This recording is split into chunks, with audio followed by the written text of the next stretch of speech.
Telangana BJP के सदर बंडी संजय ने इल्जाम लगाया कि तेलंगाना हुकूमत महकमा आरटीसी को खानगी शोबे के हवाले करने का मंसूबा बना रही है। उन्होंने जुमा को जेबीएस बस स्टैंड पर मुसाफिरीन से बातचीत की। उन्होंने कहा कि तेलंगाना हुकूमत आरटीसी किरायों में इजाफा करते हुए मुसाफिरीन को आरटीसी से दूर कर रही है। इजाफे के लिए आरटीसी बस किरायों को वापस लेने का मुतालबा किया। कहा कि बीजेपी इस मामले को लेकर एहतजाज करेगी।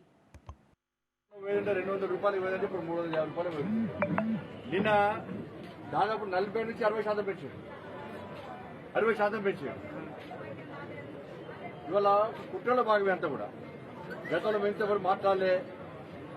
ఇవాళ పేదల మీద ఎందుకంత కక్షను రాష్ట్ర ముఖ్యమంత్రి అర్థం కాదు. పెంచేది 5 సార్లు పెంచి పెంచి పెంచి పెంచి ఇలా పేదలకు కనీసం వాళ్ళకి ఆధారమేది కనీసం వాళ్ళు ఆదుకునే ప్రయత్నం చేసిన రాష్ట్ర ముఖ్యమంత్రి ఈరోజు ఏ విధంగా పెంచిందో ఒక సమైక్య పాలన కూడా ఇంత పెంచండి పూర్తిగా